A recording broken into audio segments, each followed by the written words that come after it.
In the 2020s, that goes for any game of basketball. It definitely became about talent and less defense. Can you recall the times in the 2020s, as of now, up to now, of how the game's been affected and how did it evolutionize? Well, I say that you know, the way that you know, the 2020-21 season, surprising they were able to you know, still being able to have the season going during the COVID season, during COVID. And I feel like that with that, it pretty much was you know, the change of things. And there are pretty much a lot of arrows that, you know, a lot of you know, I can say arrows that, you know, I can point out so far as we get into the mid 2020s and new season that is upon us. A lot of teams have people taking up a lot of threes and unnecessary calls. But mainly I say the threes as well, because people nowadays want to act like they Curry and shit. Like if you look at how like the drawing out of I'll be like some it's like a graph. That's kind of graph that's out there where it shows like mostly all the percentage of the shots and field goals are way more outside than it is with the inside and stuff. Because motherfuckers are scared to drive it to the paint nowadays. You know, they think that, you know, it pretty much the Curry effect, you can say. Even though that he's part of the reason why that the game has evolutionized, but it is a bad side effect too with that. And one more thing, another thing that, you know, I want to point out is players just the load management, the load management. Players nowadays are abusing the load management. You know, taking off whole lot of games.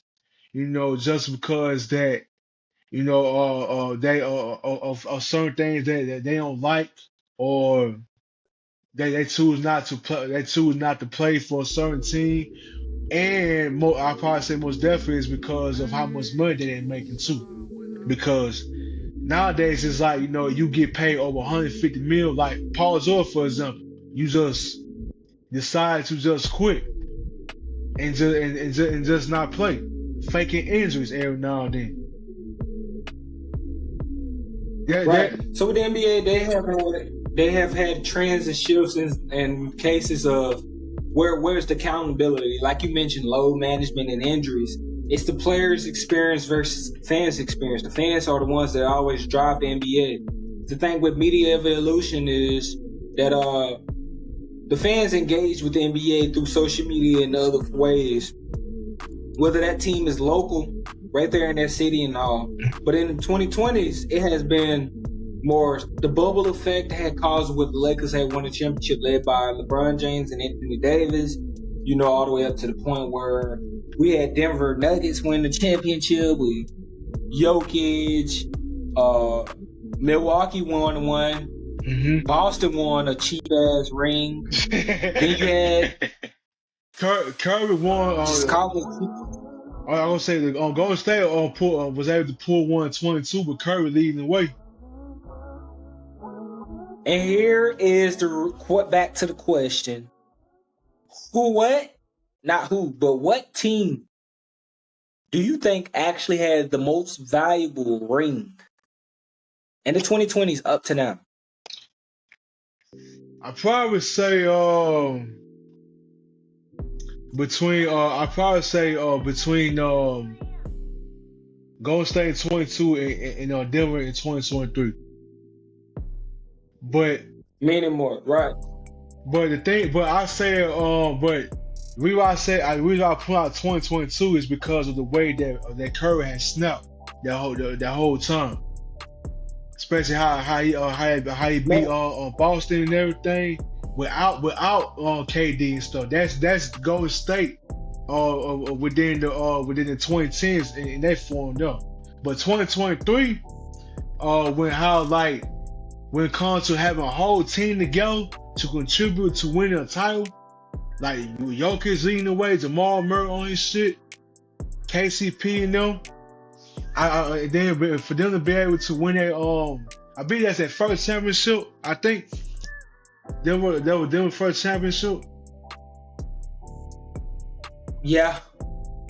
So my thing with that was you had the 2019 Toronto Raptors that had beat out Golden State Warriors, which was an injured team, and they did not have Kevin Durant. That takes me back to the point proving that Golden State, in between those years, they had a little funk. You get what I'm saying? It was the year that they didn't make the playoffs. But after all that, they were able to bounce back. Curry had something to prove because everybody always made comments, and that's what led him to winning in 2022. I think that's the most achievable ring aside. Right. That was a big conversation, a hot topic. So I think him winning in 2022 solidified him right now and having one of the best rings since this modern time run, for real. You know, Yep. I don't think something like, honestly, I'll put this ring over the Miami Heat's run. Aside Dwayne Wade's championship without LeBron, I'll put this championship definitely over the Boston Celtics because they won recently. I'll put this over OKC because they were given a lot of hurt team. These playoffs had a lot of either sick people, hurt people, or the COVID era. Get what I'm saying? But legit, Golden State Warriors was in a similar predicament where they were forced to win. So with that being said about the evolution of basketball, I would like to talk about anxiety, and that will conclude the show. This is anxiety and depression. The thing with anxiety is, anxiety is a bit different. Anxiety is a bit different than depression. But the thing about anxiety is, your worrying can go away sometimes. Depression, basically sadness. But they all, have some similar traits. Some things you go through, sometimes your mood, depending on how the way you feel, how the way you go about your daily routines. It definitely can affect that. And I know that people, I'm not going to speak on my personal experience inside of this episode, but for the people out there that's actually going through it, I want to tell you, there's times where you feel like no one isn't paying attention to what you're going through or what you're feeling, but you always have somebody to reach out to. I mean, everybody's life is important and God is with you. Don't think that suicide is always the answer. It's not necessarily a selfish decision, and the way you feel about it at the moment, it will come to pass. You just have to believe in yourself enough to get through it day by day, understanding that there is help, there are resources, and there are people who are actually considerate enough to reach out to you, or if you need to reach out to them, don't be afraid. Right. It all starts with being able to communicate that and having a bit of willpower. Not that if you have much, that's not a problem either. Never exclude how the way you feel about something to talk to someone about, what you're going through. But always try to stay positive. That is the key to it. Pray and remember that you have a life for a reason. It feels good to live, but it doesn't feel good to not remember how to live. If you get what I'm saying, understand what I'm saying about this. It feels good to live, but it doesn't feel good to not know how to live. Right. I want you to think about that for a moment. And Melvin, what is your thought on that? All right, so I say anxiety and depression is You're right. There are some differences in that, and especially with anxiety. Anxiety just doesn't calm just doesn't calm when you first come out the womb and everything. It has to be from a certain traumatic experience that increases that kind of problem within you. It brings that fear into your heart that something might end up going wrong. You end up worrying about something and thinking that that certain traumatic experience might end up coming back around again. And with depression, it's I say that people will go. It's a lot of people right now that are going through it. And one of the main types of the moods during depression is sadness, and the second one is suicidal ideation. The feeling of that you don't want to be here no more, and things like that. Now I can say that I say that for myself that I had days of being depressed after during my recovery of getting hit by a car accident last year. And it's been some days where I just feel like that, man, I still just died right there. I don't even want to be here no more out of that. I feel like that everybody has forgot about me, and time been going fast and stuff, and just the whole world just kept going without me. So I don't know why the fuck I'm still here and things like that. And that's pretty much one example of I say suicide ideation. But but as the days keep going and the new year, that this year almost ending here, I had to tell myself that, that I'm here, I'm still here with a purpose. And that purpose is to continue to keep going, continue to be strong, Right. continue to find the love within myself, and keep, staying positive, like what my buddy said, staying positive and being around positive minded people like your friends and family and things like that, and never being afraid to reach out to anybody about what's been on your mind and shit. And therapy does help too. Therapy does help also. Never be afraid to seek therapy. But most importantly, is always make time to pray. Even it's about something small. Prayer does change things. Because you might not feel like that God is listening to you, but I promise you that the moment that you start talking to him, he will do whatever he can to work on you. It might not happen right then, but through his timing, it will.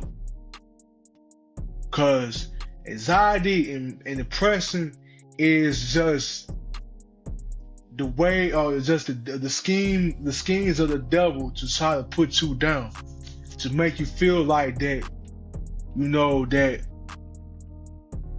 Well, I'm gonna say that he gonna do whatever he can to make you feel bad about yourself, make you feel insecure and doubt yourself, and also add those two problems right there within the mix. He gonna do whatever he can to win.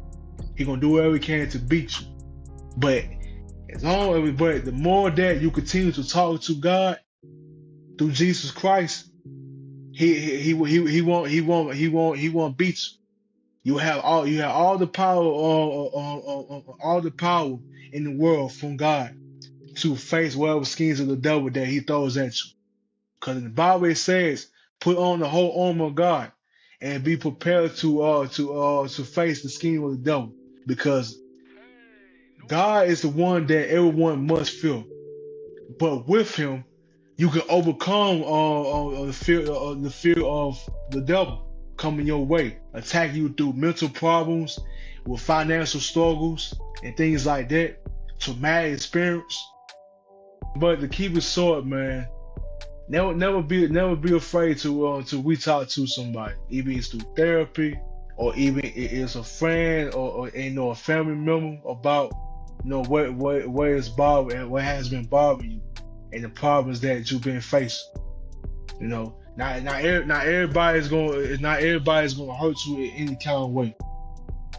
But remember, God is the only person who can help heal and bless you with things that you rightfully deserve. Even though he might not come when you want him, but he will always be on time. He always be on time. That's very much. All right, and that's all I have right there. For me, I have to say this in my last part. It's a lot to it. Anxiety is the way your body reacts to its environment and things around you. Depression is always that feeling that you gotta feel down about something, whatever you're going through. It's like the feeling of hopelessness. Like you don't want to be in the mood. You pessimistic for some reason. Those type of things dawn on you, and it's just stress to the body. Sometimes you can't focus on those type of things. You got to be ready to have hope that it'll be a better day or a better hour, and keep God first. Always put yourself first, your health, your mental, spirit, physical, and set some goals and align it with what you want throughout life. I've always just wanted to make sure, me as a person, I say that to myself. Being strong-minded, strong-willed, good heart, good intentions. And at the end of the day, I hope everybody on Bustin' on the weekend have a beautiful weekend, beautiful day. Continue to have a peace of mind. Think about what you're going to do next and don't go out there and do wrong. Make sure you save a life. Make sure you cherish another person. And begin with always thinking about the right thing. We will see you all later. Thank you. Amen. And this has been, man, another great episode of Buster on the Weekend here. MC Buster, your host, and my co-host, Naja here, man. And always remember, everybody, health comes before wealth. No, nobody tell you otherwise. Mental health, for the sake of mental health matters. It comes before wealth. And like always, I will see y'all next time. And my phrase here, let's do it again. Peace, y'all. Peace out.